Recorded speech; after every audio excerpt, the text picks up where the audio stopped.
Alright, what's going on, guys? Afflicted Gamer here, back with another Division video. So, I've been asked the question quite often, what is going on with the Division 2 and what is next for the Division 1? So I'm going to go ahead and talk about that in this video and give some suggestions as to what I think the Division needs for its next update. Because Massive did confirm that 1.8 was not the end of the Division. They just didn't go into any form of specific details or any details really at all, other than the fact that this is not the end.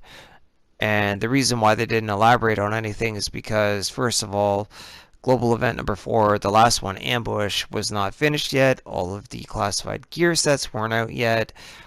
Balancing, tweaking, seeing how it all played out, none of that was done, so there was no need to talk about something else when there was still more to do in the present time. Now that that is done, we can go ahead and talk about 1.9 and beyond.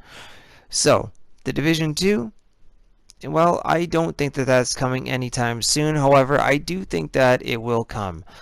What they did with the Division 1, I mean, look at when there was a drastic player fall off, and the way that they turned around the Division 1 is absolutely astounding.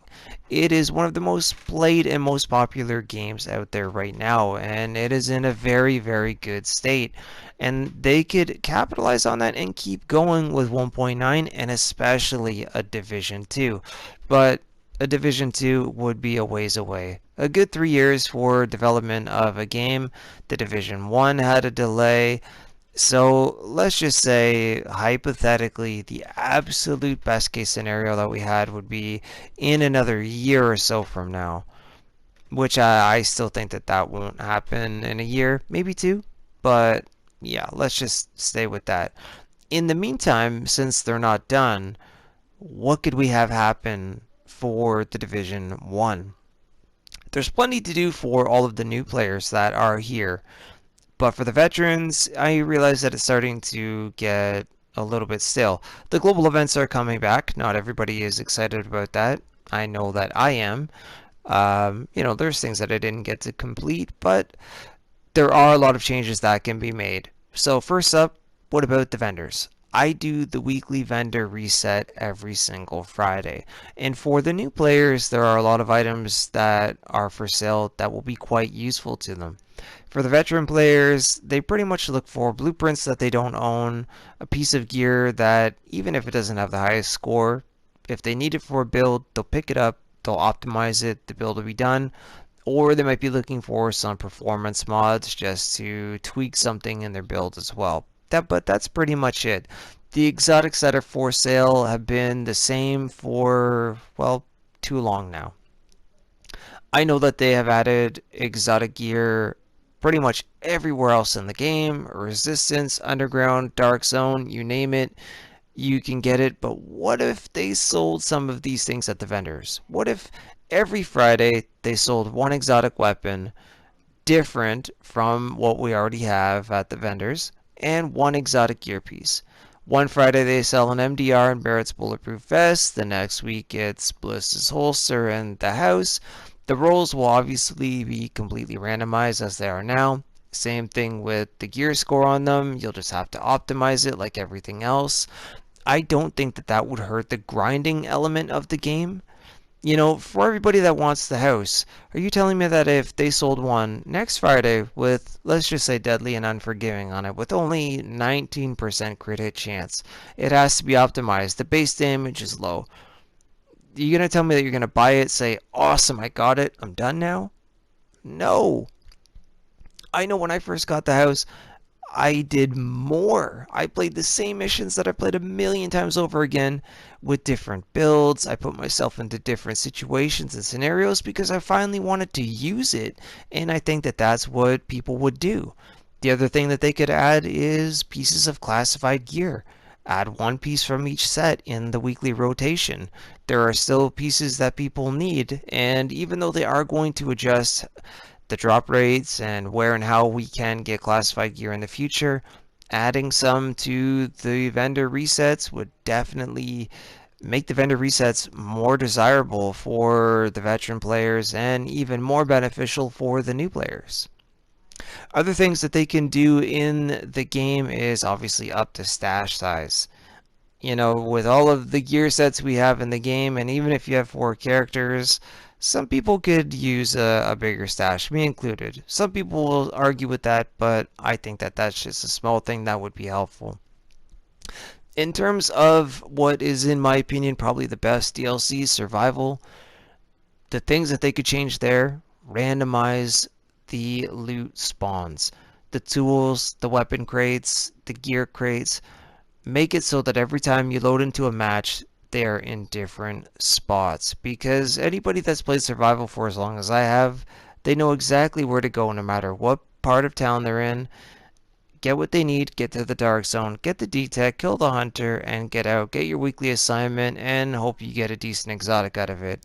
Survival caches have become pretty much a waste of time for most people, unless you want to go for your high score, which is all good. Back in 1.5, the survival caches were the only way to get the urban MDR, so it was worth getting 6 of them and extracting because you were hoping you were going to get something special from them. I think that if they did that, that would be a fantastic idea. Make it so that you get classified gear and exotics out of them. It'll become a lot more desirable to take down those landmarks, or have the bosses drop some and pick them up and extract them. Even furthermore, we already know the map. They added the West Side Pier to 1.8. What if they take the West Side Pier and make that an alternate map for survival? So then we have 2. You know, either way, you still have to get into the dark zone, but I think that that would be an amazing idea to have a different environment to play survival in. What about the missing gear sets that are in the game? Seeker never made it.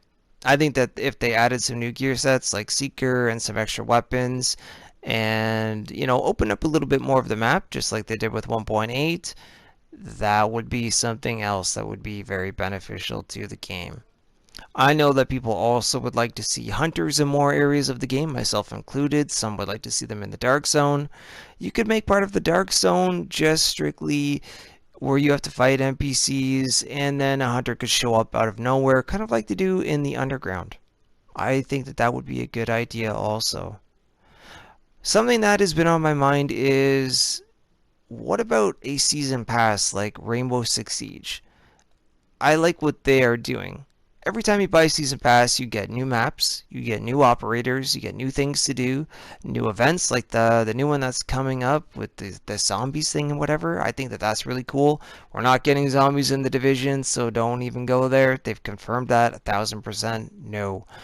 But I would be more than happy to pay for a season pass that gave me a new enemy faction to fight, with new gear sets to acquire, a new social space to go to, new areas to fight, all of that stuff. If they gave us, you know, a big quality chunk of content like 1.8, just maybe say a little bit bigger, especially if they're going to charge upwards of $40 for it, or say $15 or whatever, I would be more than happy to do that if they gave us something that was absolutely worth the money.